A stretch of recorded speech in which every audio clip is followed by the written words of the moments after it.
রাজপথে উড়ন্ত গতিতে গাড়ি চালানোর জন্য সুনাম এবং দুর্নাম দুটোই রয়েছে এনা পরিবহনের। বলা হয়ে থাকে এনা পরিবহনে উঠলে নাকি কেউ থাকে না, সবাই স্রষ্টার কাছে প্রার্থনা করতে থাকে। এই এনা পরিবহনের যাত্রা শুরু হয়েছিল 1984 সালে, তাও আবার ঢাকার মিরপুর গুলিস্তান রুটে মাত্র একটি বাস দিয়ে। আর বর্তমানে লোকাল রুট ছাড়িয়ে আন্তজেলা বাস চলাচলের অন্যতম শীর্ষ পরিবহন কোম্পানি হয়ে উঠেছে এই এনা পরিবহন। তবে কোনো বিশেষ কারণ ছাড়াই 2001 সাল থেকে 2007 সাল পর্যন্ত এনা ট্রান্সপোর্টের সার্ভিস পুরোপুরি বন্ধ ছিল।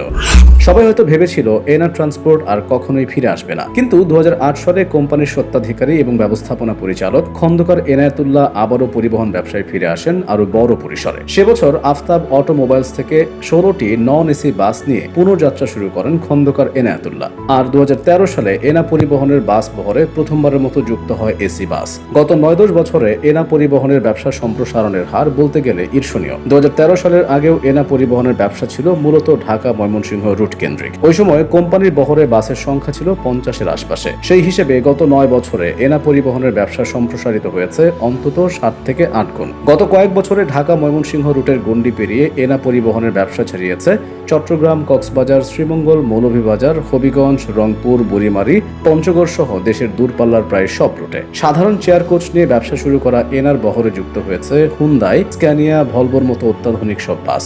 বর্তমানে প্রতিদিনই ঢাকার মহাখালী টার্মিনালের বড় একটি অংশ থাকছে এনা পরিবহনের মালিকানাধীন বাসের দখলে। সারা দেশে আন্তজেলা রুটে এসি এবং নন এসি মিলিয়ে 350টিরও বেশি বাস রয়েছে এনা পরিবহনের। তবে কোম্পানির বাসের প্রকৃত সংখ্যা আরও বেশি হতে পারে বলে মনে করেন পরিবহন সংশ্লিষ্টদের অনেকে। তারা মনে করেন সারা দেশে বর্তমানে বহু রুটে এনা পরিবহনের বাস চলাচল করছে।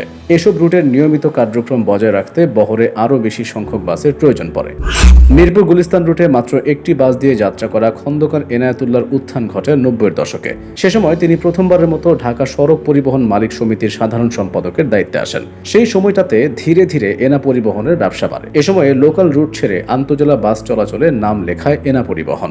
এরপর 2014 সালে নির্বাচনের আগে হরতাল, অবরোধ সহ দেশের সার্বিক রাজনৈতিক পরিস্থিতি মারাত্মক রকম অস্থিতিশীল হয়ে পড়ে। এই অস্থিতিশীলতার মধ্যেও খন্দকার এনায়েতুল্লাহর নেতৃত্বে অনেকটা ঝুঁকি নিয়েই পরিবহন চলাচল স্বাভাবিক রাখতে কাজ করেন পরিবহন নেতারা।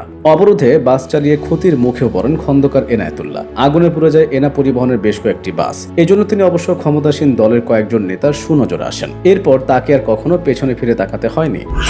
কিন্তু এনা পরিবহন এমন এক অভিযোগে বারবার অভিযুক্ত হয়েছে যা অন্য কোনো পরিবহন কোম্পানির বিরুদ্ধে আনা হয়নি। সড়ক পথের উড়োজাহাজ বলে দুর্নাম রয়েছে এই পরিবহনটির। তবে কয়েক বছর আগে এনা বাসের গতি নিয়ন্ত্রণের জন্য অটোমেটিক ব্রেকার বসানো হয়।